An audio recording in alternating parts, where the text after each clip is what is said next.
दोस्तों, India news 64 में आपका बहुत बहुत स्वागत है। तो इस वक्त मेरी मौजूदगी रायबका ग्राम पंचायत के अंदर है। रायबका ग्राम पंचायत से बात की जाए, पूर्व सरपंच टीटी खान मेरे साथ जुड़ चुके हैं। उनका जो कार्यकाल रहा, मैं उसको लेकर रूबरू करवाऊंगा। जनता ने उनको 2 बार सरपंच चुना और अपना जो उनका कार्यकाल रहा, किस तरह की उनके आने वाले चुनाव को लेकर क्या तैयारियां रही, तो सीधा आपको उनसे रूबरू करवाना चाहूंगा। सर, पहले तो हमारे चैनल में आपका बहुत बहुत स्वागत है। सर देखिए, अगर बात करूं मैं अपने कार्यकाल को लेकर, तो सर अपना कार्यकाल रहा, किस तरह का कार्यकाल रहा था, क्या कहेंगे उसको लेकर? मेरा जो खुद का काम हाँ था हाँ। भाई, ये तो पब्लिक भी बताएगी और हम भी बताएंगे और अपना आप में सब हर इंसान बढ़िया ही बढ़िया बताता है। बाकी मेरा दोनों कार्यकाल 2 बार भी सरपंच रहा हूँ। हम्म 2000 से 2005 तक हम्म। और 15 से 20 तक। जी। दोनों कार्यकाल में हमारा हिसाब से हम्म मैं अपना आप में इस चीज़ पे गर्व करता हूँ। दोनों उस टाइम बीजेपी की सरकार थी, हम्म। तो काफ़ी अच्छा खासा विकास हुआ था। जी। उस समय हमारी ग्राम पंचायत हमारे ब्लॉक में बहादुरपुर और किशनगढ़ हम्म। को छोड़कर हमारी पंचायत तीसरे नंबर पे विकास के बारे में आई थी। जी। बहादुरपुर कस्बा है, किशनगढ़ कस्बा है, उसमें विकास ज़्यादा होना ही होना। हम्म। बाकी तीसरे नंबर पे हमारी 2000 जी। का जो कार्यकाल रहा उसमें फर्स्ट नंबर पे आई। जी, मतलब जो 2000 से 2004 का आपका जो कार्यकाल था, उसमें आपकी जो ग्राम पंचायत है, विकास के मामले में 3rd नंबर आपकी जो बात जैसी बात। सर साहब, उस टाइम तो बजट का भी बहुत बड़ा इशू रहता होगा, बजट लाना ले जाओ, क्योंकि उस टाइम ना ही कोई इतनी टेक्नोलॉजी थी। फिर उस टाइम भी इस तरह के विकास करना, किस तरह की मेहनत रही थी? उस समय हमारा जो लिंक, कभी मेरा राजनीति से लिंक नहीं था। बाकी उस समय मेरा लिंक जो सबसे जो पहले जो लिंक हुआ था, उस समय डॉक्टर यशवंत यादव सांसद थे खंडवा के, और इनकी जो वाइफ है किरण यादव, वो जिला प्रमुख थी। तो इन दोनों से मेरा काफ़ी अच्छा संबंध रहा। और मेरे हमारे गांव के बढ़िया हैं सोनारायण मेठी वगैरह, वो इन लोगों से जुड़े हुए थे। उन्होंने मेरी उनसे जान पहचान करवाई, रिक्वेस्ट करवाई, मेरा सपोर्ट किया काफ़ी अच्छा ही। तो उस समय विकास का तो कोई घाटा ही नहीं है। उस समय जो पब्लिक ये कहती थी यार सरपंच ये काम हो जाना चाहिए, तो हम आपको ये सब पब्लिक से ये कहते हैं बिगड़ पास हुए कि हाँ तेरा काम हो जाएगा, इतना विश्वास था। मतलब उस टाइम का जो सरपंच साहब, उस टाइम तो जब हम और सरपंचों के पास जाते हैं, तो वो लोग कहते हैं कि उस टाइम तो बजट का बहुत बड़ा इशू था। ना बजट मिलना था, ना कोई ऑनलाइन सेंसस थी, ना ही किसी ने मंत्री का इतना बजट ही नहीं मिलता था। लेकिन आप 2005 में, आज से 20 साल पहले की आप बात कर रहे हो। उस टाइम अगर बात करूँ 20 साल, अगर वो जो आपका कार्यकाल लास्ट हुआ तो 20 साल पहले ही, तो उस टाइम भी आपने इस विकास को लेकर चाहते तो गांव की क्या स्थिति थी उस टाइम? तो सब साहब रोडों पे भी इतना कोई वो नहीं रहता उस समय। हमारे जो गांव के जो भी रास्ता है, ये जो दगड़ा है, ये जो पहले दगड़ा बोले अपने मेवाती भाषा में, तो इनमें कह करेंगे वो ऊँट ना दिखे, इतने तो औंधा दगड़ा है। ये जितना भी जैसा अब ये मेरा वाला जो रास्ता पाया, फिर रायब का मोती का है, रायब का नूरवाड़ी है, रायब का भुआ का है, रायब का कखराड़ी है, रायब का बोरीबास है, रायब का चांदू की है, रायब का हमारे टोपूबास है। ये काफ़ी रास्ता उसी टाइम पे बने हुए हैं। इनमें कुछ एकाध कोई एक दो रास्ता ऐसा छोड़ा जो जोड़ खुदवाए थे, ग्रेवल सड़कें बढ़ाई थी, उसी समय की बनाई हुई सड़कें। अच्छा, जो आपका जो रहा था सब साहब, आज जब मैं गांव के अंदर मैंने देखी, तो आज गांव की जी, उसी समय गांव के अंदर जब ये टाइल चल गया बाद में, उस समय ईंटें चलती थी भट्टे की। तो उस समय पूरे गांव की गलियां, छोटी बड़ी सारी गलियों में ईंटें बिछाई थी मैंने। साइड में नाली, बीच में ईंटें बिछा के गांव ऐसा करके कंप्लीट जैसा अपने। जी सब साहब, अगर मैं आज के गांव की तस्वीर को बात करूं, तो मस्जिद के सामने हो, पूरे गांव की हालत देखो तो चारों तरफ जल भराव की समस्या, ऊंडे ऊंडे गड्ढे हैं, आदमी गाड़ी से जो बात करूं मोटरसाइकिल से निकलना दुर्भर हो जाए, और बरसात के मौसम में ये समस्या पैदल निकलने वालों के लिए। तो इस समस्या से कितने दिनों से गाँव जूझ रहा है, अगर मैं जानना चाहूँगा? अब ये पानी की समस्या से तो देखो, अभी 2-3 साल से ज़्यादा समस्या हुई है। मैंने जो मेरा जो कार्यकाल 15 से 20 का जो रहा, उसमें रायब का मेरे ख्याल में 35 से 36 सिंगल फेस चालू किए थे और हर सिंगल फेस पे 4 या 5 टंकी हमने रखी थी। तो काफ़ी अच्छी सुविधाएं पानी की तो ऐसे थी, पब्लिक को ढानी भरना नलिया लगा ली उनमें। कुछ गवर्नमेंट ने गांव चांदी की नांगल गिरा और लगी होगी उसमें कराए थे। तो कुल 43 बोर होते हैं। 43 बोर में तो 4-4, 5-5 टंकी की अपन औसत लगाएं तो 4 टंकी की मोटा मोटी 2 से टंकी रखी पंचायत। और जो RCC की जो ऑलरेडी पहले बनी है वही, तो गांव में पानी पानी। अब ये बीजेपी सरकार जाने के बाद कांग्रेस सरकार आई, सरपंच का चुनाव हो गया। उस समय कांग्रेस जो सरकार आई थी, कोरोना काल चालू होने के कारण कोई बजट किसी भी सरपंच को नहीं मिल पाया जी। देखिए इनकी 2 साल कोरोना काल में खराब हुई। और मेवात के बारे में हम कहते तो हैं कांग्रेस हमारे मेवाओं के हितैषी है। हाँ। बाकी हमें ऐसा नहीं लगा। शर्मा साहब हमारी हितैषी कांग्रेस हमें ये समझती है कि ये तो अपन को वोट देंगे। हाँ, वोट बैंक है हमारे। वोट बैंक के जाएंगे काम विकास मत करो। और बीजेपी ये समझे कि ये वोट देते नहीं हमें, देते नहीं अपन विकास को करें। बिल्कुल। बाकी मैं दोनों कार्यकालों में जो सरपंच रहा हूँ, बीजेपी का कार्यकाल में सरपंच रहा हूँ और दोनों ही कार्यकाल में हमारी उम्मीद से कहीं बहुत अधिक बजट ग्राम पंचायत को मिला। आज भी हम ये मानते हैं कि अगर ग्राम पंचायत का इतिहास उठाया जाए तो जितने सरपंचों ने शुरू से आज तक कराया उतना हमारा ये भी कार्यकाल। ये आपने एक बात रखी कि आपका जो कार्यकाल रहा था, दोनों बार बीजेपी की सरकार थी और लोग बाग जो अपना क्षेत्र है उसमें एक दुनिया का नजरिया आपके मेवात क्षेत्र का नजरिया है कि बीजेपी जो मेवात क्षेत्र है उसका विकास नहीं चाहती। लेकिन आप बीजेपी के कार्यकाल में जब सरपंच रहे तो फिर किस तरह आपको बजट दिया गया? आप भी एक मेवात क्षेत्र से जुड़े हुए, आपकी ग्राम पंचायत की, फिर भी क्यों आपको इतना विकास की बात बजट में? ऐसा कुछ नहीं है, वोट देंगे तो मान लीजिए अपनी एक सोच है, थिंकिंग है। मैं 2000 में जब 2003 में जब विधानसभा का जब चुनाव हुआ तभी से मैं बीजेपी से जुड़ा हुआ सरपंच हूँ। तो उस समय जयराम जाटव ने चुनाव लड़ा था बीजेपी से, वोट दिया था। और जब ये चुनाव लड़े हैं डॉक्टर जसवंत यादव और जयराम फिर से चुनाव लड़ा, इन्हीं का सपोर्ट किया, बीजेपी पार्टी का सपोर्ट किया जी। और जो भी सरपंच हमने इसमें जोड़े थे बीजेपी में उनका काफ़ी अच्छा काम, ऐसा काम हुआ ये अपने रजाक सरपंच सिरमौली था, साहुल खां सरपंच जोड़े पट्टी था और अलाउ सरपंच था, ये को मोहब्बतपुर का था, वो नाम मेरे ध्यान नहीं आ रहा वो सरपंच था। 5-7 सरपंच मैंने अपनी जिम्मेदारी पे एमएलए साहब के पास बैठाए थे, जयराम जी के पास। और जयराम जी ने काफ़ी अच्छा जी, मतलब ये दुनिया से अलग हटके तवज्जो दी और काफ़ी अच्छा बजट दिया, काफ़ी अच्छा उन लोगों का सरकार ने जितने भी सरपंच थे उनका सपोर्ट किया।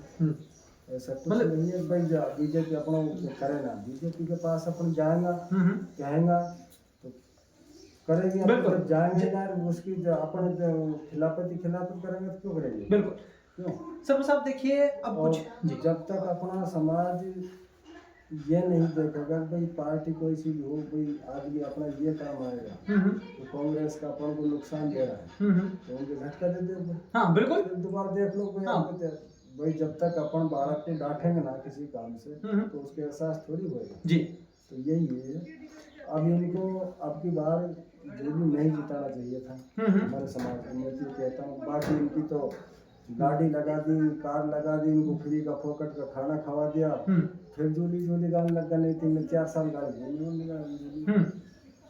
अब आज आप रायत का भी कसम है आपकी थी, रायत अलवर से रायत गाँव तो रोड टूटा हुआ, ककराड़ी से रायत गाँव तो रोड टूटे हुए, ककराड़ी से चांदूकी से रायत गाँव तो रोड खत्म। कोई सा भी रोड आप दर्शा देखो, अब ये रायत का मोदी का रोड जा रहा है जिससे आप आ रहे इस रोड की दशा देखिए, ये भी रोड ऐसा बता दिए टीकाराम जूली ने ये रोड मैंने बनवाया, मैं चैलेंज के साथ कहता हूँ, ये जिला प्रमुख बना जब से और आज तक इसका ये एक रोड बना है बस, ये कोतवाली जोड़ रहा है बस है न्यूज पर की ओर। ये अगर यूँ कह दिए कि मैंने डांबरीकरण वो रोड करवाया है तो हम इसका चेला बन जाए। इसका 25 साल की राजनीति लगभग होगी, टीकाराम जी वोट लेते देते इस राय का में ऐसा कोई काम बता दी कि सर साहब एक मेरा आपसे एक सवाल रहेगा। आपके गांव में एक मैंने पत्थर देखा था जहां पर माननीय मंत्री साहब का या फिर हाल के जो नेता प्रतिपक्ष उनका मैंने पत्थर लगा हुआ देखा कि रोड के जो पत्थर का उद्घाटन जिसे हम बोलते हैं वो पत्थर लगा हुआ था, लेकिन जब धरातल पे देखा तो सर साहब ना तो रोड था ना ही उसके हालत, तो जर्जर हालत में क्या कंडीशन है, जो पत्थर लगा दिया तो रोड क्यों नहीं बन पाया? उन्होंने चुनाव से 2 या 3 महीने पहले ये की पत्थर लाए क्या था यहाँ, ये तकरीबन 90 पत्थर लगाए थे झूठे फ्रॉड, और उन 90 पे इनने झूठी साची जैसी की भी भेजे, वो साफ सफाई करिए 2-4 घंटा रास्ता चलाए, जो लोग ये समझे घाई हो गया, विकास हो रहा काम चल रहा है इस उन 90 रोडन में से में हो सकता है एक आध की ना कहूँ, बाकी उन 90 रोडन में से अभी तक कोई रोड से कभी ना बनी, 90 के आसपास। सर साहब देखिए, वोट आप भी करते हो, चाहे वो जूली साहब हो या जयराम जाटव जी हो, आप एक साइड मालाखेड़ा जो क्षेत्र है उसकी आप तस्वीरें देखिए, एक साइड अपना मेवात क्षेत्र है उसकी आप तस्वीरें देखिए, रात दिन का फर्क नजर आता है। उसके पीछे वजह क्या रही? क्या हमारी जो नेता है सब ये सोचते हैं कि भाई मेवात में ना विकास हो, ना शिक्षा है, ना मतलब हमारी स्कूलों की हालत बहुत खराब है, बच्चों के पीने के लिए पानी तक नहीं है, मैं स्कूलों की हालत देख रहा हूँ, ना खेल ग्राउंड की, ना बिल्डिंग अच्छी होती है। क्या मेवात को इंसान को 2 तरीके से मार सकते हैं, एक तो अपन बहुत नजदीक बैठ कर और नजदीक बैठ के अच्छा मारने में आसान होगा, दूर रह के इंसान को अगर अपन मारेगा तो उसमें कठिनाई नहीं। बिल्कुल ये कांग्रेस का टीकाराम जूली का ये रहा है कि ये नजदीक बैठ कर वोट हमारा देते हैं, हमारा वोटों से इनको सीटें मिलती हैं, हमारा वोटों से इन्होंने राज किया है, 60-70 साल जो राज किया है इन्होंने SC/ST बहुमत से ही राज किया है, और इन्होंने जितना भी जो काम किया है वो अदर कास्ट के लिए काम किया है, इन कास्टों के लिए कि ये किया कभी ये ऊपर नहीं उठ जाए, नीचे करेंगे ठीक रहेंगे, इनको फ्री का खिला, मतलब राजनीति का झंडा कौन उठाएगा? अपन आज मान ले फ्री का खिलाने से मैं आपको महीना 2 महीना रोटी 2 वक्त की खिला दूँ तो उससे आपको कोई रोजगार मिल जाएगा नहीं भाई, इससे बढ़िया तो ये एजुकेशन दे मेवात के लिए, विकास दें, फ्री का खिलाने से बढ़िया बिजली फ्री करें, जिससे हम रोजगार दें, रोजगार अगर आदमी इंसान सीखेगा तो उससे रोजगार से अपने कहीं भी जिंदगी को बिल्कुल तो करके खा सकते, फ्री का राशन देना से कोई दौलत थोड़ी हो जाएगी। सर साहब आपकी गांव की एक मैंने तस्वीर देखी थी, गांव के लोग टंकियों से पानी भरना, रात रात को जब उनके पूछते थे उनसे भी जाना तो उन्होंने कह रहे कि गांव की समस्या पानी की बहुत बड़ी समस्या है, सीवर लाइन गांव के अंदर में JJM का जो central government Bharatiya Janata party ने हर घर नल हर घर जल हर घर में जो स्कीम चलाई थी वो भी तक कंप्लीट नहीं हुई, 4 साल दूसरा कार्यकाल जो सरपंच का कार्यकाल समाप्ति पर है, लेकिन उसके पीछे भी क्या वजह रही? क्या हमारे यहाँ कोई बजट का इशू था या फिर कांग्रेस पार्टी ने सोचा कि भाई ना मेवात में कोई भी काम ना हो? भाई देखो वो JJY का ठेकेदारों के पास काम है, हमारे पास ये बातें भी कई बार आई है भाई सरपंच कार्रवाई ना करो, सरपंच कार्रवाई ना करो, बाकी सरपंच का कोई ऐसा हाथ नहीं था। अब उसमें कई दफ़ा शिकायत हम भी गया हूँ, शिकायत दी, ठेकेदार ने उस पर पता नहीं बिलो है कि क्या सिस्टम है, ठेकेदार ने उस पर ध्यान नहीं दिया। पानी की तो ये मानो कभी 2-4 बार ऐसा है वो कुछ जिम्मेदार आदमियों ने संगवर आता है भाई ठीक है रात को जब बिजली गया चला दो टंकी भर दो कभी पानी के लिए, पानी की तो बड़ी समस्या है।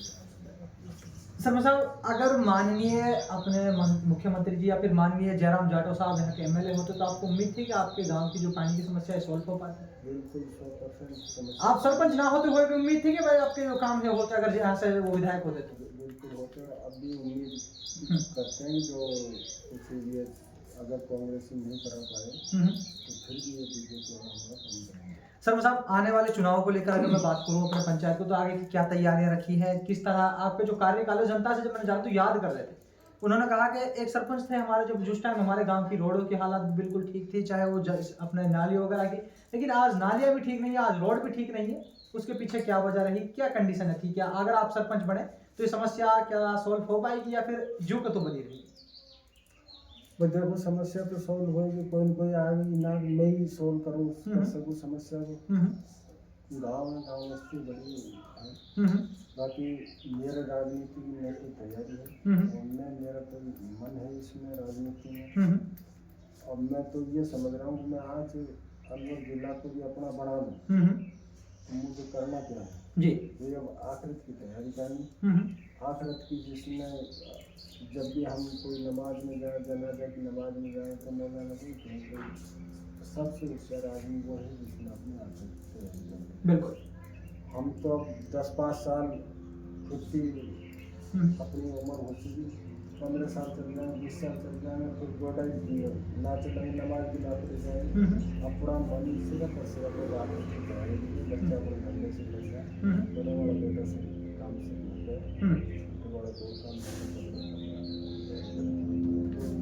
सरपंच साहब देखिए, अगर गांव की मैं बात करूं, गांव के लोगों ने ही कहा था जब मैं पंचायत घर के अंदर था, तो गांव के लोग कहते हैं अगर हम सरपंच दोबारा हम लाना चाहेंगे, आपको वो चुनते हैं, आपको खड़ा अपनी तरफ से वो कहते हैं भाई आपको एक बार और चुनाव लड़ना है, तो आपकी फिर उस टाइम पे क्या सोच रही है अगर जनता आपको खड़ा करती है अपनी तरफ से, आप खुद स्वयं खड़ा ना होकर? देखी जाएगी। बाकी ठीक ठाक कोई आदमी, गाँव बहुत बड़ा है, हाँ, बड़ी पंचायत में कोई बढ़िया काम करने वाला कोई युवा मिल गया तो हाँ ठीक है, गाँव के लिए हम लोग कर सके, मदद कर सके, देखेंगे स्थिति जाते हैं। बाकी अब हाल की स्थिति यही है, कोई किसी न किसी को लड़ाएंगे करेंगे। सरपंच साहब, अपने मोहम्मद समाज मुसलमान समाज में सबसे पाक महीना रमज़ान का महीना चल रहा है, और अपने जो नए क्षेत्रवासियों को इस महीने को लेकर खासकर क्या कहना चाहेंगे? खास करके मुझे भी इसके बारे में थोड़ा आप इसको लेकर क्या कहेंगे, क्या क्या भाई ये जो महीना है ये एक 12 महीना में से सबसे पवित्र माह रमजान का माना जाता है। और इसमें जैसा अपन दौलत के पीछे लगे, इस तरीके से इसमें एक रहमत की बरसात हो, और उस बरसात को जितना रहमत की बरसात में जितना हिस्सा लिया जाए वो लोग और सब आपस में एक गिलवा शिकवा, जैसे किसी से कहा सुनी हो गई या किसी से मान ले अपने अंदर कोई है अंदर, तो उनकी अपने माफी साफिया करो। 12 महीने के लिए आदमी मान ले मिलजुल के रहेगा, तो इसमें थोड़ा सा गिलवा शिकवा सब इंसान में कम हो जाते हैं जी। अगर वो दिल से अगर वो रोजा रख ही रहा तो उसका दिल नरम है और उसका रोजा कबूल हो रहा है, तो वो अपना आप ही ये सोचते हैं, ये कहते हैं यार वो उससे चाहे वो 6 महीने से मत बोला हूँ उनसे, फिर वो रमजान के महीने में आखिरकार बोल जाएगा। हाँ, मतलब उसका दिल नरम हो जाएगा खुदा की तरफ से। सरपंच साहब, ईद का त्यौहार है, अगर मैं बात करूँ किस तरह अपने क्षेत्रवासियों को ईद की शुभकामनाएं या फिर मुबारकबाद अपने जैसे कि बोलते हैं, मुबारकबाद क्या? तो सभी पब्लिक से यही उम्मीद करते हैं, सब अपने भाईचारा से रमजान के माह सभी रमजान रखो, और ईद आने पर भाई ईद मनाओ, मीठा सीठा अपने जो भी जैसा सिस्टम है वो अपने बच्चों के लिए, अपने परिवार के लिए, और एक दूसरे से मुलाकात के लिए माफी साफी का मौका अपने पहले कर लो। और ईद की हमारे और हमारे परिवार की ओर से सारी मुसलमान भाइयों को सभी को बहुत बहुत शुभकामनाएं, धन्यवाद, और ये रमजान का महीना बहुत बहुत मुबारक। तो आपने देखा मेरे साथ ग्राम पंचायत रायबका की एक ऐसी शख्सियत जुड़ी थी जिन्होंने अपने कार्यकाल, जिस टाइम ग्राम पंचायतों में बजट नाम की कोई चीज़ नहीं होती थी, 2000 सन से 2004 तक जो सरपंच रहे टीटी खां मेरे साथ जुड़े हुए, उन्होंने बताया जिस टाइम पे लोग बागों को बजट की नहीं पता कि बजट कहाँ से लाना, उस टाइम पे जनता का विकास कराने, ग्राम पंचायत को साथ लेकर चलना। पीने पानी की जो समस्या थी, अगर मैं रायबका गांव की बात करूँ तो बहुत आज के कंडीशन में भी बहुत बुरी हालात हैं गांव की। तो सरपंच साहब ने जैसे कि बताया उनका जो कार्यकाल है, 2 कार्यकालों में किस तरह उन्होंने अपनी जनता का, अपने गांव की, अपने इलाके की सेवा की। तो आप लोग मेरे साथ लगातार देख रहे पंचायती चुनाव कवरेज राजस्थान।